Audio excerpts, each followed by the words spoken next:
సత్యభామాదేవికి తనకంటే గొప్ప అందగత్తెలేదనే అహంకారం, గరుత్మంతుడికి తనకంటే వేగంగా ఎవరూ ప్రయాణించలేరనే గర్వం, సుదర్శనుడికి తనకంటే శక్తివంతుడు లేడనే అహంకారం ఉండేవి.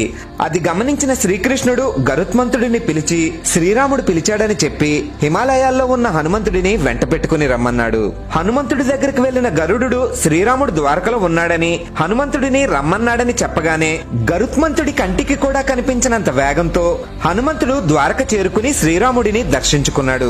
శ్రీకృష్ణుడి పక్కనే ఉన్న సత్యభామాదేవిని చూసి శ్రీరాముడి పక్కన సీతాదేవి ఉండాలి కాని ఈ దాసి ఎవరని హనుమంతుడు శ్రీకృష్ణుడిని ప్రశ్నించాడు. తన దర్శనానికి వచ్చే ముందు నిన్ను ఎవరూ అడ్డగించలేదా అని శ్రీకృష్ణుడు ప్రశ్నించిన వెంటనే హనుమంతుడు తన నోట్లో నుండి సుదర్శన చక్రాన్ని బయటకు తీశాడు. దాంతో గరుత్మంతుడికి, సత్యభామాదేవికి, సుదర్శనుడికి అహంకారం తొలగిపోయి మనం మాత్రమే గొప్పవాళ్ళమనే భావన ఎంతటి వారినైనా మూర్ఖుల్ని చేస్తుందని అర్థమైంది.